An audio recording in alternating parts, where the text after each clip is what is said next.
Espero que estejam todos e todas bem. Neste documentário, nós continuaremos analisando a verdadeira história da civilização Kushita segundo Che Antadiop. Saliento que este é o documentário parte 2. É sine qua non que, concomitante, também se assista o documentário parte 1, para que se possa depreender e apreender da melhor forma possível as pesquisas, estudos e conhecimentos que aqui serão compartilhados neste documentário parte 2. Saliento que neste canal também há uma série de documentários sobre a verdadeira história do Egito, sobre a verdadeira história de Kemet segundo Che Antadiop.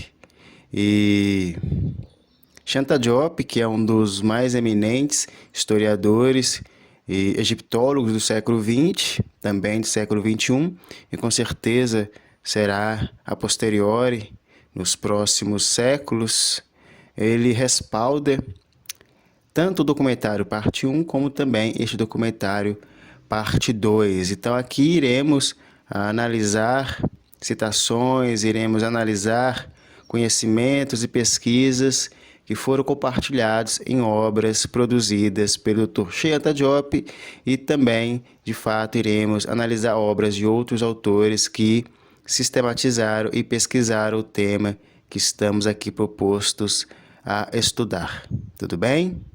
Bom, reiterando alguns fatos que foram sistematizados no documentário parte 1, depreendemos que a civilização Kushita ela suscitou na antiga Núbia, que também era conhecida como Etiópia na antiguidade. E atualmente esse território se encontra no atual Sudão.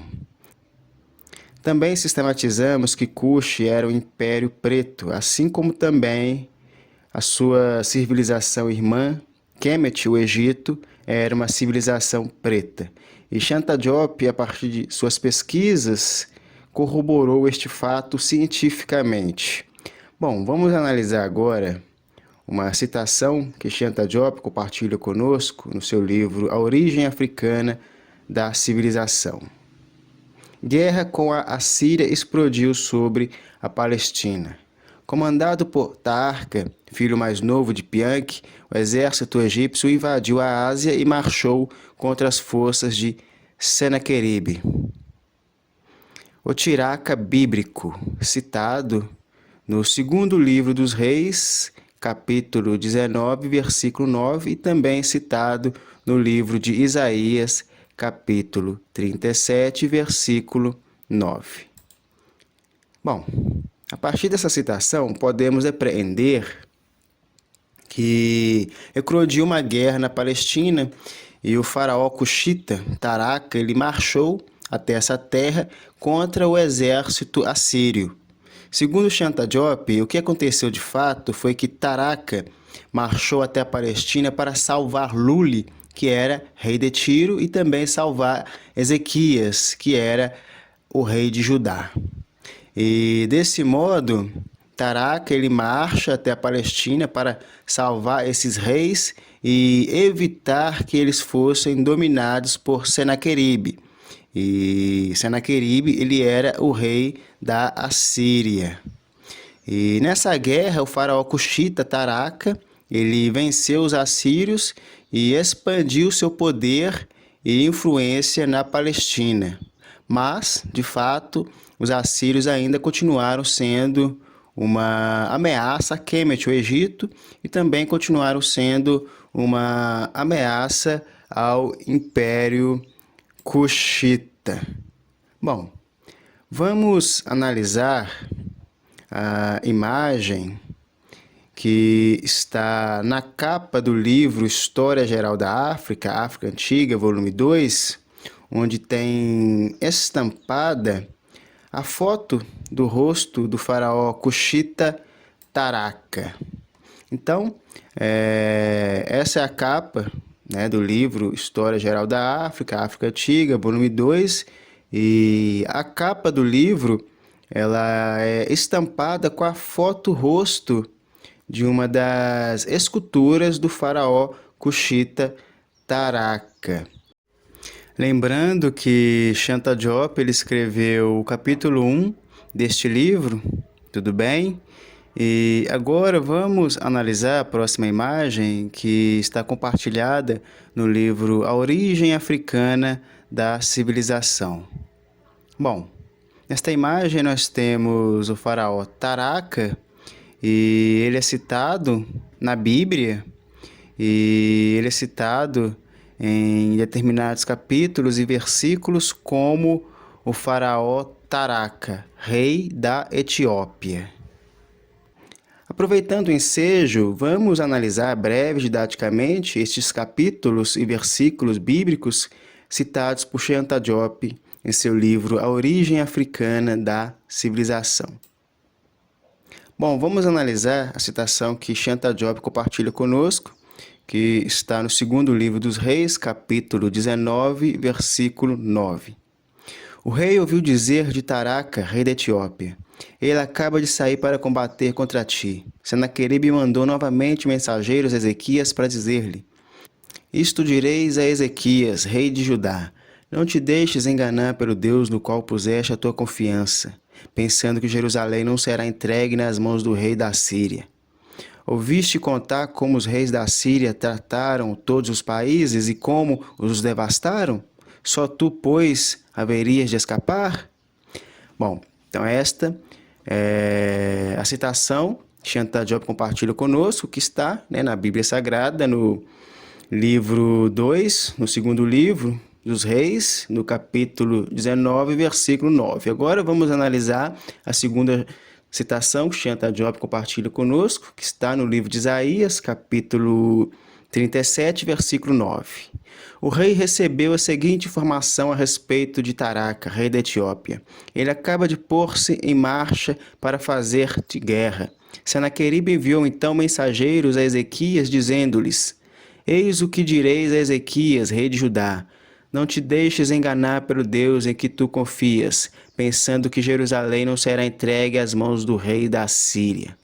Tu ouviste contar como os reis da Síria trataram todas as terras que devastaram? E tu escaparias? Bom, então Shanta Diop compartilha conosco essas citações da Bíblia, no segundo livro dos Reis e também no livro de Isaías. E a partir dessas citações, podemos depreender que Taraka, o faraó de Kemet, do Egito, o faraó Cushita, ele é citado nestes livros da Bíblia como o rei da Etiópia. E nós vamos entender por que um faraó Cushita, um faraó quemético, ele é citado na Bíblia como o rei da Etiópia a partir de uma citação que está no livro A Origem Africana da Civilização, que foi escrito pelo Dr. Shanta Diop. Aqui nesta citação, o Shanta Diop ele vai tratar do reinado do Sudão e Egito meroíticos. Segundo ele, se considerarmos que a atual Etiópia não é a Etiópia dos antigos, que designava essencialmente a civilização sudanesa de Sennar, devemos reagir contra uma terminologia moderna enganosa que inconscientemente transfere a Etiópia antiga em direção ao leste para Addis Ababa. Bom, de acordo com Shanta Diop, o termo etíope foi aplicado às populações pretas, inclusive aos cuxitas, e muitas vezes o termo etíope confunde-se com o cuxita. E muitas vezes também o termo etíope já foi aplicado até mesmo aos queméticos, aos egípcios. E reiterando que os queméticos eram negros, assim mesmo como os cuxitas, e isso já foi corroborado e provado pelo Dr. Shanta Diop, um dos mais eminentes cientistas do século XX, e também do século XXI, e com certeza será nos próximos séculos.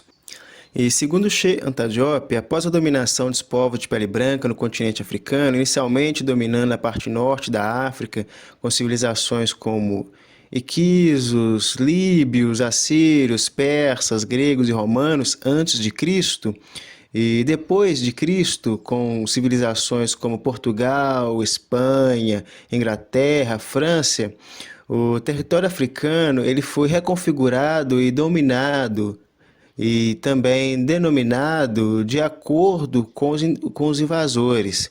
Desse modo, as terminologias usadas para demarcar e denominar certos territórios atualmente no continente africano causam confusão e torna-se passível ao engano, porque quando os invasores brancos eles invadiram o território africano, começaram antes de Cristo. Segundo Cheikh Diop, foram dominando a parte norte do continente africano. E depois de Cristo, mormente a partir do século XVI, eles conseguem dominar todo o continente africano, e isso recrudesce-se a partir do século XIX com o imperialismo. E o território africano, o continente africano, ele é totalmente reconfigurado. Então, muitas etnias, muitos grupos africanos, eles foram misturados, eles foram colocados em territórios muitas vezes que não faziam parte historicamente de sua realidade, não fazia parte historicamente da sua cultura e não representava nenhum significado para eles. E Cheikh Diop também sistematiza que essa reconfiguração arbitrária dos colonizadores causou muitas guerras internas no continente africano de etnias contra outras etnias, porque os europeus, ao dividirem o continente africano, eles não levaram em consideração que no continente africano existiam várias etnias diferentes, que tinham uma cultura específica a outra. E desse modo, Cheikh Diop, ele vai sistematizar que etíope era um termo utilizado na antiguidade para se referir também aos cuxitas e aos queméticos, aos egípcios. Como analisamos, por exemplo, o faraó quemético, cuxita, Taraka, é citado na Bíblia como rei da Etiópia. Isso mostra como os cuxitas também eram denominados de etíopes na antiguidade. Bom, e ainda, segundo o Dr. Cheikh Diop, isso também mostra que o continente africano, primeiramente, foi invadido pela parte norte, nos milênios antes de Cristo. E nos milênios após Cristo, todo o continente africano foi dominado pelos povos brancos, reiterando a partir do século XV e também recrudesce-se a partir do século XIX com o imperialismo. No século XV, depois de Cristo, com o colonialismo, e no século XIX, depois de Cristo, com o imperialismo, e antes de Cristo, com as populações mediterrânicas, eurásicas, que invadem a parte norte do continente africano. Bom, nessa imagem nós temos a foto de uma das esculturas do faraó Shabaka, que foi o faraó da 25ª dinastia cuxita, quemética, e Shabaka, ele era tio de Taraka. E podemos aprender, segundo Cheikh Diop, que a 25ª dinastia quemética, ela foi cuxita, mas teve todo o apoio da civilização quemética, porque tanto Cuxi quanto Kemet eram civilizações negras e mantinham relações de civilizações irmãs. O faraó Shabaka mandou gravar em uma estela de pedra a teologia meifita, almejando preservá-la. Isso em aproximadamente 700 anos antes de Cristo. Mas cabe ponderar que o texto original que nela foi gravado data de tempos mais antigos que esse. Segundo alguns pesquisadores, a datação poderia ser quase de alguns milênios antes de Shabaka. Mas, de qualquer forma, era uma teologia produzida pelos queméticos nativos, ou seja, pelos negros. Bom, nessa imagem temos a foto de parte da estela, onde foi gravado a teologia meifita, e temos a imagem do sol. Mas a estela gravada com texto, ela ainda existe. Bom, em uma análise sintética e breve da teologia meifita, pode-se elucidar que nela Ptah é o Deus supremo e criador de tudo. Sua criação foi a partir da sabedoria e da palavra. Tudo que existe gira em torno de Ptah. Tudo que é existe foi concebido por ele. Ptah seria a eternidade, o que dá e tira a vida, o que possui o sopro da vida, o que colocou a alma nos corpos. É uma religião complexa e cósmica. E, então, desse modo, pela sua complexidade, iremos de fato analisar essa religião menfita em documentários específicos, em ensejos específicos. Tudo bem? E de qualquer forma, essa teologia, essa religião menfita, ela lembra muito alguns fatos registrados em Gênesis, na Bíblia. E o porém é que a religião menfita, a teologia menfita, ela originalmente foi, no mínimo, alguns milênios produzida antes de Cristo. Então, ou seja, a Bíblia, em Gênesis, traz algumas semelhanças com a teologia menfita. O porém é que a teologia menfita ela foi produzida no mínimo 800 anos antes de Cristo, que foi quando o Shabaca, o faraó Shabaca, o faraó Cushita, Shabaca, ele mandou gravar numa estela de pedra essa teologia. Ele almejava preservá-la, né?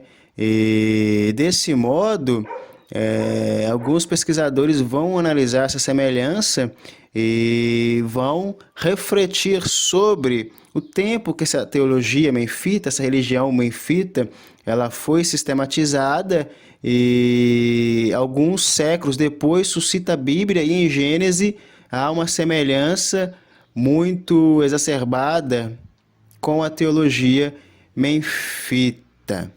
Bom, sobre a cosmogonia hermopolitana e sobre a teologia menfita, o José das Candeias Sales, ele irá dizer que o relato inicial da criação do mundo de Gênesis é sobejamente conhecido. Nesta narrativa, há um conjunto de elementos que possibilitam o estabelecimento de paralelos e de comparações com outros existentes em narrativas cosmogônicas egípcias, como as elaboradas em Hermópolis e em Mênfis, nomeadamente.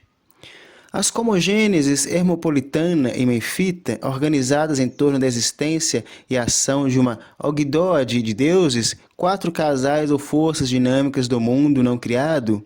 No primeiro caso, ou do deus Ptah, o deus egípcio que criou o mundo através do pensamento deliberado e do discurso executivo.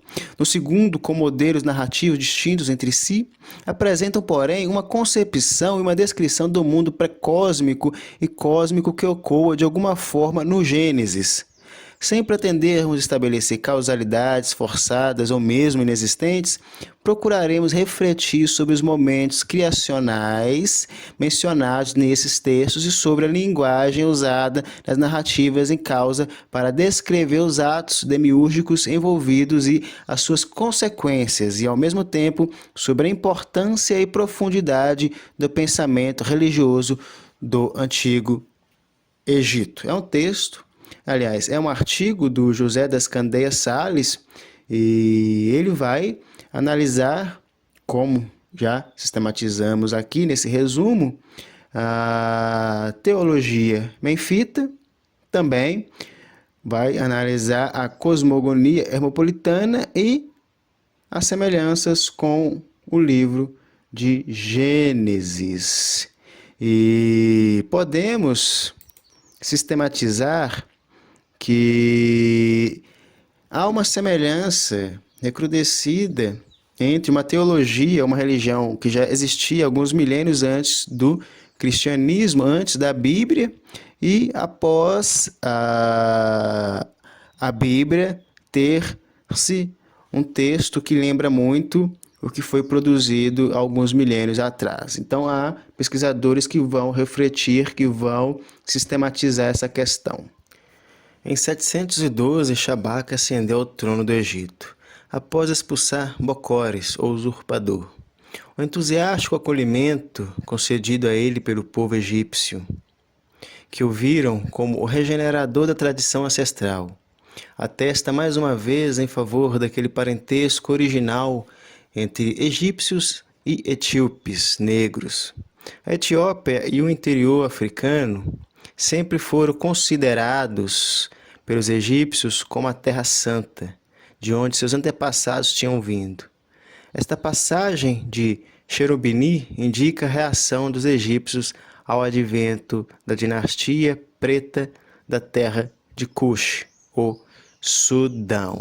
Bom, então nesta citação nós podemos depreender que Shabaka ascende ao trono de Kemet, o Egito, e proclama-se faraó após a expulsão de Bocores, um invasor branco que era filho de Tenefato, e ambos faziam parte da 24ª dinastia de Kemet, o Egito, e era uma dinastia líbia. Então, ou seja, a 24ª dinastia, ela era estrangeira e invasora. Ela era de invasores líbios, representados por Bocores e seu pai Tenefato.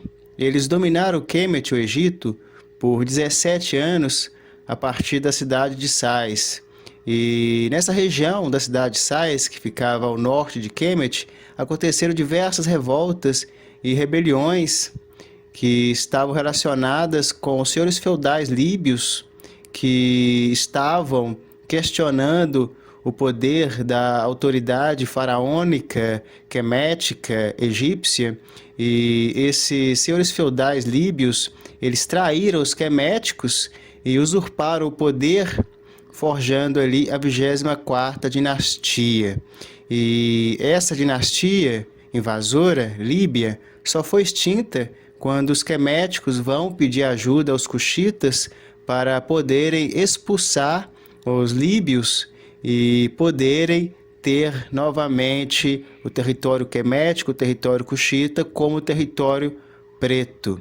E os cuxitas, eles conseguem vencer esses invasores líbios e proclamam-se faraós, e assim suscita a 25ª dinastia de Kemet, ou seja, suscita a dinastia dos faraós cuxitas. Então, a partir de Shanta Diop, podemos analisar que os cuxitas, eles dominam Kemet quando o território egípcio era dominado pelos líbios, pelos reis líbios. Desse modo, outro fator importante de ser analisado, respaldado a partir de Shanta Diop, seria que as dinastias originárias, as dinastias egípcias nativas, elas sempre foram negras. A base do Egito, Kemet, era negra. Toda a história inicial, a origem do Egito, era uma origem negra. E as dinastias brancas que estavam em Kemet, que eram dinastias invasoras, assim como a 24ª dinastia, que era uma dinastia constituída por reis líbios, por senhores feudais líbios. E respaldados por Shanta Diop, podemos também analisar que usar termos como faraós negros na 25ª dinastia é um paralogismo, porque os faraós originários, os faraós nativos, sempre foram negros. Apenas os invasores, as populações invasoras, as civilizações invasoras brancas, que ficaram pouco tempo no poder em Kemet, no Egito, e forjaram dinastias que duraram pouco tempo na história e não acrescentaram nada na civilização quemética, não produziram nada além do que os queméticos negros já haviam produzido. E desse modo, são as civilizações brancas que foram invasoras. Bom, vamos analisar mais uma citação do livro A Origem Africana da Civilização, escrito pelo proeminente Dr. Shanta Diop. Esta citação dificilmente necessita de comentário. O último fator mencionado, a barba trançada, ainda é vista na África preta. Os egípcios estavam convencidos não apenas dos laços estreitos entre os dois povos, mas também de um parentesco biológico original. aquele ter o mesmo ancestral, como os pretos que então habitaram a terra de Ponte. Este foi o ancestral comum que ambos, egípcios e núbios, adoraram como deus Amon, que, como vimos, é o deus de toda a África preta hoje. Até o fim do Império Egípcio, os reis da Núbia portariam o mesmo título do faraó egípcio, aquele do falcão da Núbia. Amon e Osíris eram representados como pretos carvão. Ísis era uma deusa preta. Somente um cidadão, um nacional, em outras palavras, um preto, poderia ter o privilégio de servir ao culto do deus Min. A sacerdotisa de Amon, em Tebas, o lugar sagrado egípcio por excelência, não poderia ser outro que não uma sudanesa meroítica. Estes fatos são básicos, indestrutíveis. Bom, ao utilizar o termo preto carvão, nós vamos entender a partir da hermenêutica, a partir da exégese e também a partir da iconografia, que Shanta Diop, ele, por ser um dos mais proeminentes pesquisadores e cientistas do século 20 e 21, ele estudou a língua quemética, ele estudou a língua egípcia, ele estudou os hieróglifos egípcios, ele sabe de fato sobre o que ele está falando. E ele sabe de fato sobre tudo que ele pesquisou. E desse modo nós vamos analisar mais uma citação em que ele vai se referir por que preto carvão. E nós vamos analisar essa citação no livro História Geral da África, África Antiga, volume 2, página 21, em que Shanta Diop vai dizer que os egípcios tinham apenas um termo para designar a si mesmos, Kameti, os negros, literalmente. Esse é o termo mais forte existente na língua faraônica para indicar a cor preta. Assim, é escrito com um hierógrafo representando um pedaço de madeira com a ponta carbonizada e não com escamas de crocodilo. Essa palavra é a origem etimológica da conhecida raiz Kamet, que proliferou na moderna literatura antropológica. Dela deriva provavelmente a raiz bíblica Cam. Portanto, foi necessário distorcer os fatos para fazer com que essa raiz atualmente signifique branco em egiptologia, enquanto na língua mãe faraônica de que nasceu significava preto carvão. Na língua egípcia, o coletivo se forma a partir de um adjetivo ou de um substantivo colocado no feminino singular. Assim, Kamet, do adjetivo km, preto, significa rigorosamente negros, ou pelo menos homens pretos. O termo é um coletivo que descrevia, portanto, o conjunto do povo do Egito faraônico como povo negro. Desse modo, o Shanta Diop, ele utiliza preto carvão para relacionar os hieróglifos que os queméticos, que os egípcios utilizavam para designar a si mesmos. Ou seja, eles se designavam enquanto um povo preto. E o hieróglifo que era utilizado para representar essa denominação era um pedaço de madeira com a ponta carbonizada.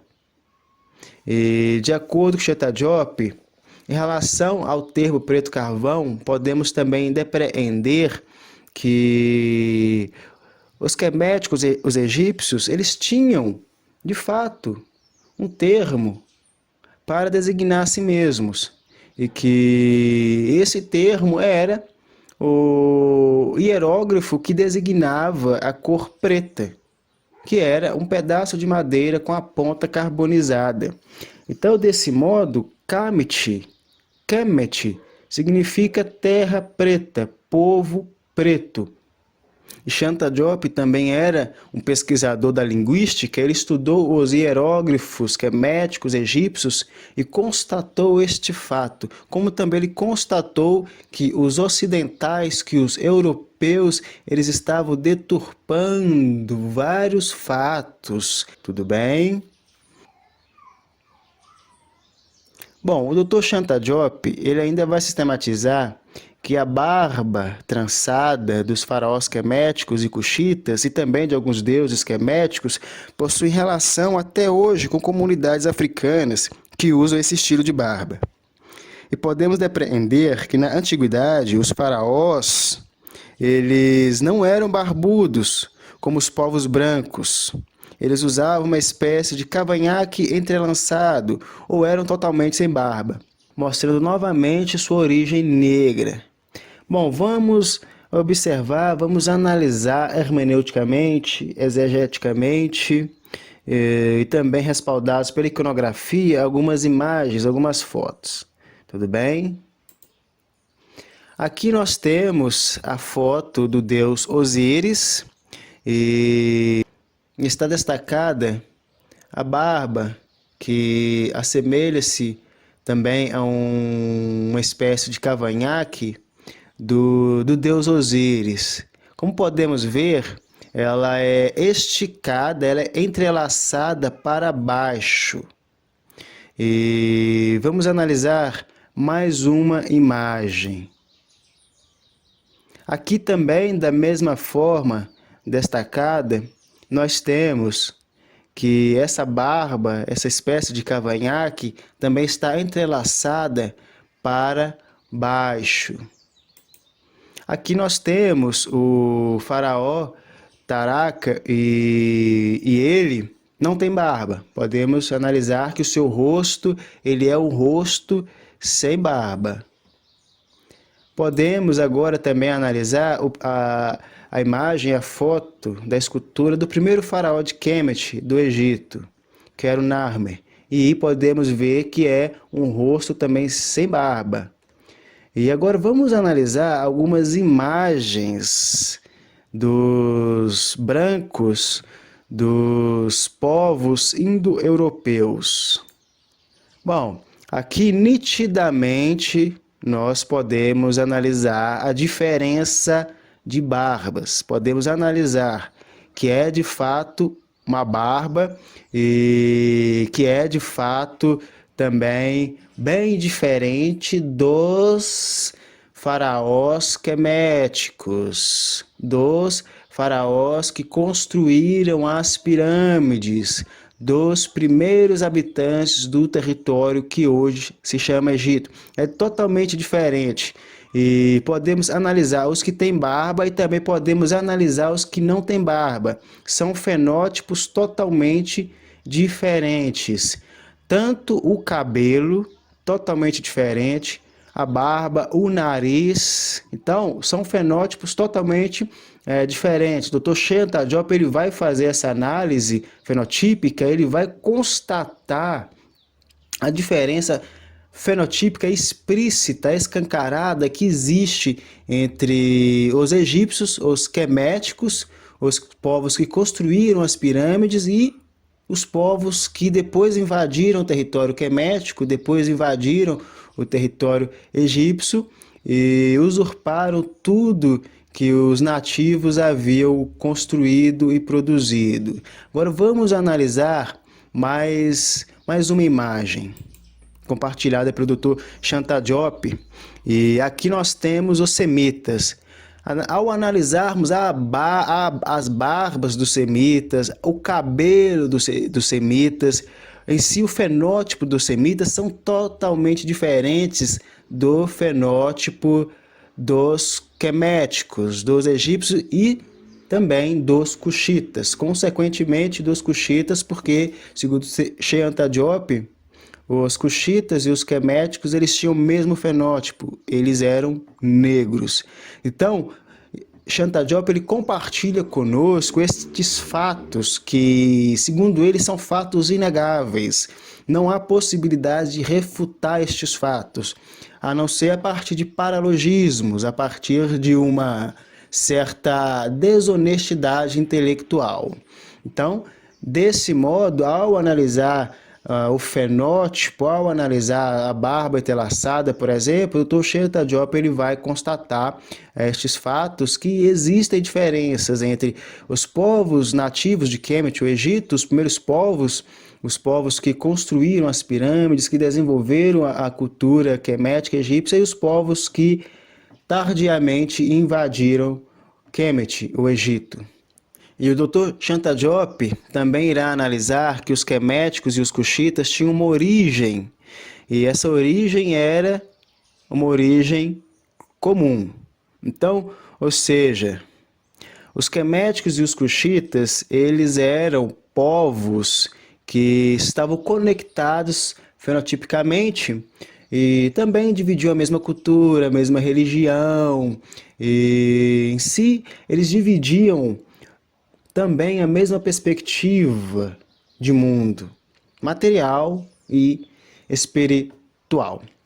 E Shanta Diop também destaca que mesmo com a queda do Império Quemético, com a queda do Império Egípcio, os cuxitas ainda vão continuar portando o título de faraó, ou seja, como sistematizamos no documentário parte 1, os queméticos e os egípcios denominavam suas autoridades máximas como faraó.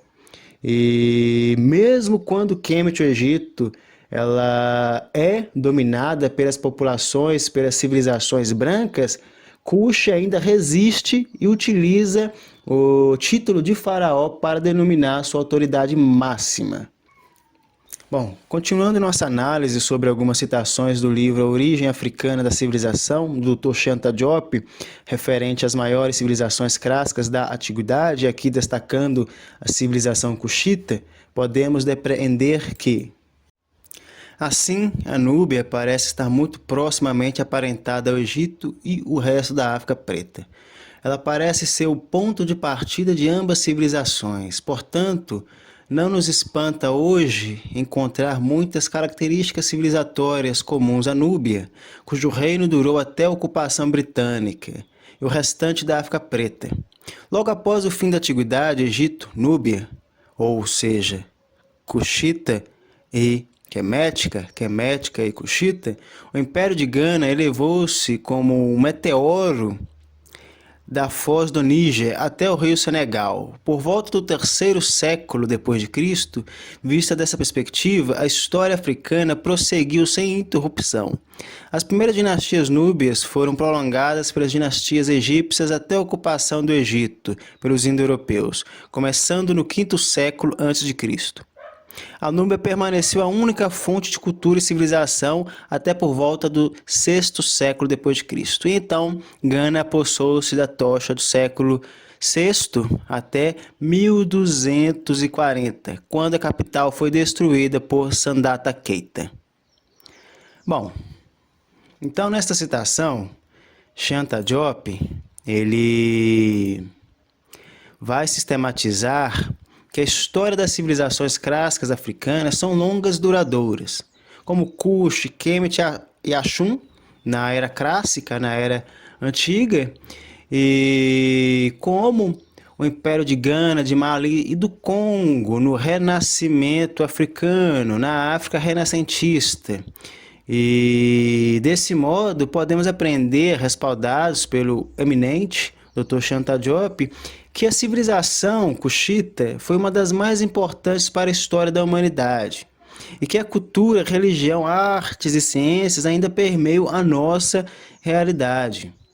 E que a história do continente africano é uma história antiga, próspera. Desse modo, podemos aprender, respaldados pelo eminente Dr. Shanta Diop, que a história das civilizações africanas são histórias das mais antigas da humanidade, das mais eminentes, proeminentes e preeminentes da humanidade. Tanto na África clássica, com os maiores reinos, com as maiores civilizações, com os maiores impérios, como Kush, Kemet, Ashum, até mesmo ao Renascimento africano, com impérios de Gana, de Mali, do Congo. Então, desse modo, A história do continente africano é a história da humanidade, que é a partir do continente africano que esta história começa, a partir dos reinos e das civilizações aqui já citadas. Desse modo, também podemos aprender, respaldados pelo eminente Dr. Shanta Diop, que a civilização cuxita foi uma das mais importantes para a história da humanidade, e que a sua cultura, religião, artes e ciências ainda permeiam a nossa realidade. Uma das civilizações das pirâmides, dos obeliscos, das cosmogonias, das teologias, ciências, astronomia e tudo de eminente que a consciência humana pode atingir. Essa é a parte de uma das maiores civilizações da antiguidade, com faraós que dominaram de Cuxi a Palestina. Ou seja, estamos tratando da história de Cuxi. Uma das mais importantes civilizações, uma das mais eminentes civilizações, que de acordo com Sheikh Anta Diop, é uma das civilizações que não apenas contribuíram para a história antiga do continente africano, mas que ainda está presente em cada parte desse mesmo continente. Bom, agradeço a atenção e espero que fiquem todos e todas bem.